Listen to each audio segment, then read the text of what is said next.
بسم اللہ الرحمن الرحیم۔ دوستو دیکھیے یہاں تک کا ترجمہ ہو گیا تھا، یہاں سے پڑھنا تھا۔ پہلے آئیے سرسری طور پر الفاظ کو بھی دیکھیں گے جیسے روزانہ دیکھتے ہیں، ہمیشہ دیکھتے ہیں، اس کے بعد ترجمہ کریں گے، ٹھیک ہے۔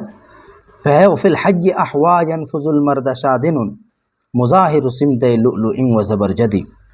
حیٌ جمع احیا، اس کا مطلب ہوتا ہے قبیلہ، اور احوا کا معنی ہے سیاہی، سرخی مائل، ہے کہ نہیں، سرخی مائل، سیاہ ہونٹ والی، ہرن یا ہرنی۔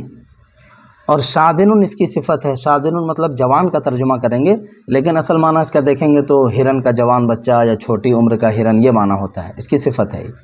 ینفذ، نفذ نفذا اس کا مطلب ہوتا ہے جھاڑنا، جھٹکنا۔ المرد، مرد پیلو کا تر و تازہ درخت۔ مظاہر سمتین، مظاہر اس میں فاعل ہے، یہ باب مفاعلہ سے آتا ہے۔ مظاہر السمتین، مظاہر السمتین کہا جاتا ہے دو ہار پہننا، ایک کے اوپر ایک، یعنی دو ہار پہننا۔ سمتے یہ مضاف ہے ادھر لؤلؤ کی طرف، ٹھیک ہے، اور تثنیہ کا ہے اس لیے یہاں سے نون گر گیا ہے، بس یا باقی ہے، سمتے لؤلؤ۔ سمتن جمع اسمات، اس کا مطلب ہوتا ہے ہار، ڈوری۔ لؤلؤ موتی، اور زبرجد زمرد کو بولتے ہیں، ٹھیک ہے، زبرجد زمرد کو بولتے ہیں۔ ترجمہ کیا ہو جائے گا؟ وفی الحج، اور قبیلے میں، قبیلے کے اندر، احوا شادنن ایک سرخی سیاہ، سرخی مائل سیاہ ہونٹوں والی ایک نوجوان ہرنی ہے۔ وفی الحج، اور قبیلے کے اندر، احوا شادنن، اس پورے کا ترجمہ کریں گے ایک گندم گو ہونٹوں والی نوجوان ہرنی ہے، ایک گندم گو ہونٹوں والی نوجوان ہرنی ہے۔ ینفذ المردہ، جو پیلو کے پھل کو توڑتی ہے۔ ینفذ المردہ، جو پیلو کے تر و تازہ پھل کو توڑتی ہے۔ اور قبیلے کے اندر احوا شادنن ایک گندم گو ہونٹوں والی نوجوان ہرنی ہے۔ ینفذ المردہ، جو پیلو کے درخت کو یا پیلو کے پھل کو جھاڑتی ہے، جھٹکتی ہے، توڑتی ہے۔ اور قبیلے کے اندر احوا شادنن ایک سرخی سیاہ مائل یا سرخی مائل سیاہ ہونٹوں والی نوجوان ہرنی ہے۔ ینفذ المردہ، جو گردن اونچی کر کے پیلو کے پھل جھاڑتی ہے، پیلو کے پھل توڑتی ہے۔ مظاہر سمتے لؤلؤ و زبرجدی، موتیوں اور زبرجد کے دو ہار اوپر تلے پہنے ہوئی ہے۔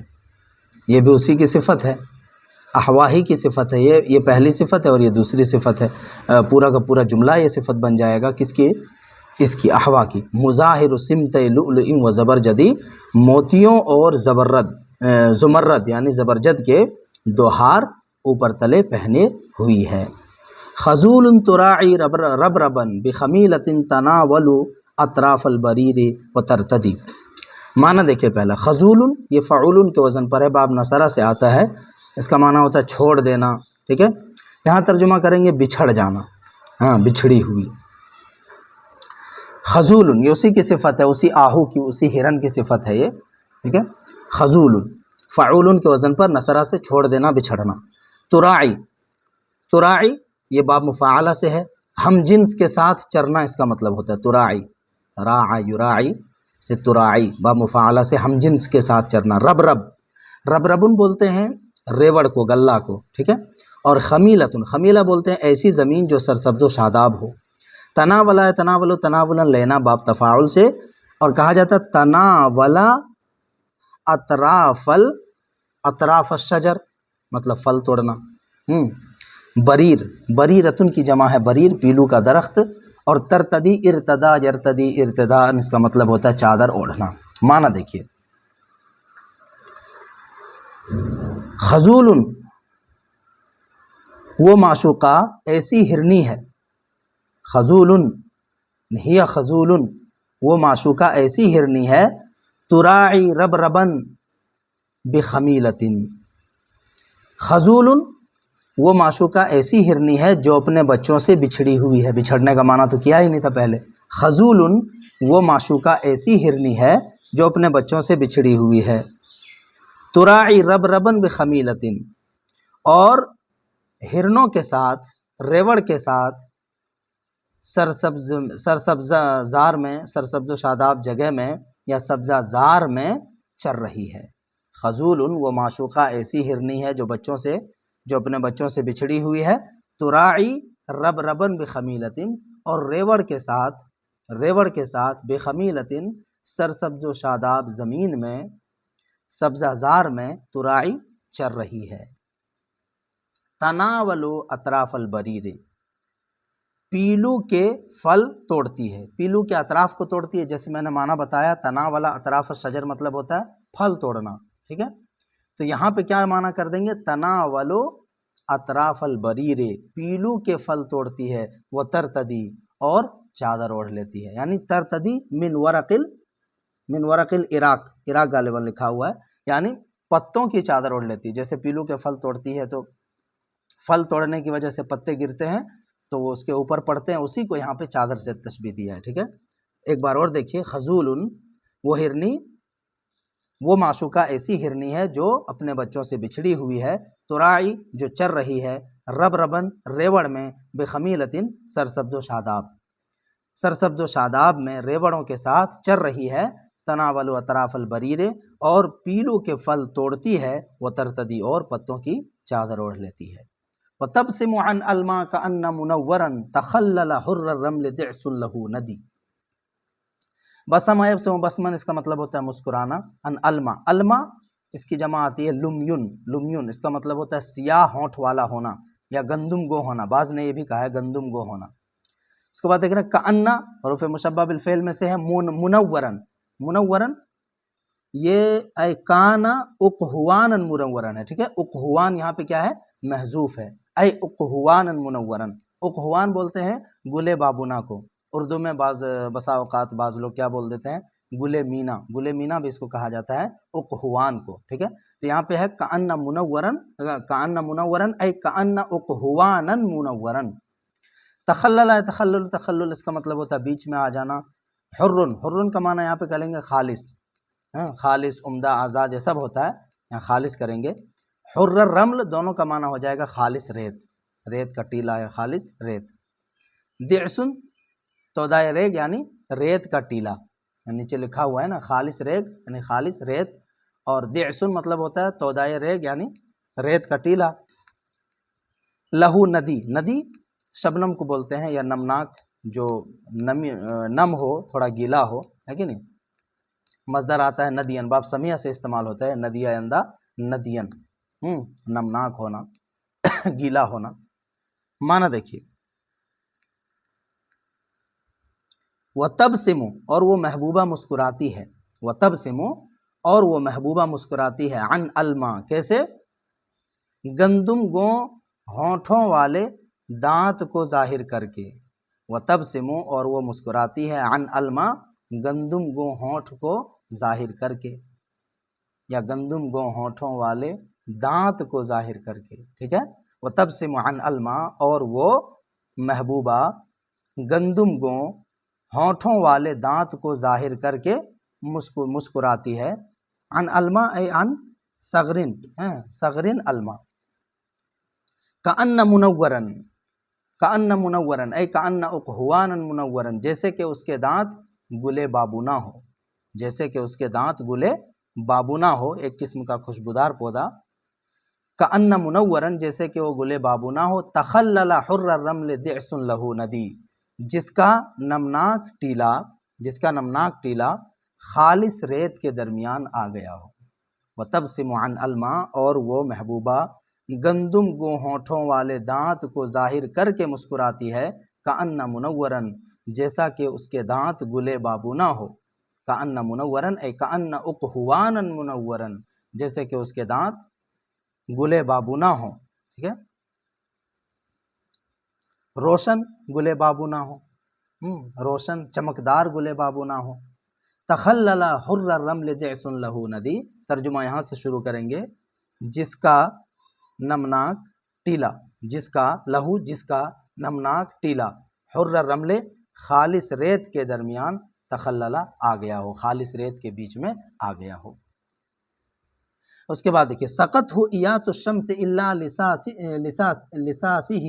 ٹھیک ہے، یا لساتہ اسفا ولم تقدم علیہ باسم دی. معنی دیکھ لیجئے. سقط ہو، سقا اس کا مطلب ہوتا ہے سیراب کرنا، یہ معلوم ہے، ٹھیک ہے. ایات الشمس، ایات کہا جاتا ہے شعاؤں کو، کرن، شعائیں، ٹھیک ہے.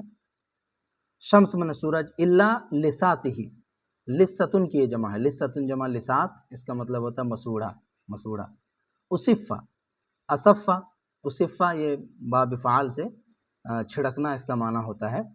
ولم تقدم علیہ، قدم یقدم قدمن، قدم یقدم اور قدم یقدم قدمن، دانتوں سے کاٹنا یا چبانا، ٹھیک ہے. اور اسمد بولتے ہیں ایک صفوف کو جس کو دانتوں پر چھڑکا جاتا ہے خوبصورتی کے لیے، ٹھیک ہے. ترجمہ دیکھیے. سقط ہو جس کو، سقط ہو جس کو، یہ مفعول ہے، جس کو سقط ہو. یہاں پہ یہ فعل مؤنث ہے، یہ اس کا فاعل ہے. ایات الشمس یہ مضاف مضاف الیہ مل کر کے اس کا فاعل ہے. سقط ہو ایات الشمس، جس کو یعنی محبوبہ کے دانتوں کو، سقط ہو جس کو یعنی محبوبہ کے دانتوں کو آفتاب کی شعاؤں نے سیراب کیا ہو. جس کو یعنی محبوبہ کے دانتوں کو آفتاب کی، سورج کی شعاؤں نے سیراب کیا ہو. الا لساتہ، سوائے اس کے مسوڑوں کے، الا لساتہ سوائے اس کے مسوڑوں کے، کیونکہ مسوڑے اندر ہوتے ہیں. اسفا علیہ باسم دی، اس پر اور اس پر یعنی دانتوں پر، اس پر صفوف اسمد کو چھڑک دیا گیا ہو. مجھول کا صیغہ ہے. اسفا علیہ، ابھی ولم تقدم کو چھوڑ دیجئے. اسفا علیہ باسم دی، اس پر صفوف اسمد کو چھڑک دیا گیا ہو. ولم تقدم، اور اس کے بعد محبوبہ نے دانتوں سے کچھ چبایا نہ ہو، کچھ کاٹا نہ ہو، ٹھیک ہے. اسفا علیہ باسم دی، جس پر، جس دانت پر صفوف اسمد کو چھڑک دیا گیا ہو. ولم تقدم، اور اس کے بعد محبوبہ نے دانتوں سے کچھ چبایا نہ ہو، ٹھیک ہے. سقط ہو ایات الشمس الا لساتہ، جس کو یعنی محبوبہ کے دانتوں کو آفتاب کے شعاؤں نے سیراب کیا ہے. الا لساتہ سوائے اس کے مسوڑوں کے. اسفا علیہ باسم دی، جس پر صفوف اسمت کو چھڑک دیا گیا ہو. ولم تقدم، اور اس کے بعد محبوبہ نے کچھ دانتوں سے چبایا نہ ہو. آگے دیکھیے. ووجہ کأن الشمس القت رداءها علیہ نقی اللون لم یتخدد. ووجہ، وجہ مطلب چہرہ، یہ عطف ہے عن علما سے، یعنی وتبسم عن وجہ، اور وہ محبوبہ مسکرا رہی ہے ایسے چہرے سے. عطف ہے کس پہ؟ اعلیٰ علما. علما جو یہاں دیکھیں نا، تو اسی پہ عطف کریں گے تو معنی وہی کرنا پڑے گا، یعنی تبسم عن وجہ. کأن الشمس القت، القا یلقی القان معنی ہوتا ہے ڈالنا، اور رداء جمع اردیہ معنی چادر، علیہ اس پر، نقی اللون، نقی اللون کہا جاتا ہے. نقی جمع انقیاء، صاف ستھرا. نقی اللون مطلب صاف ستھرا رنگ والا.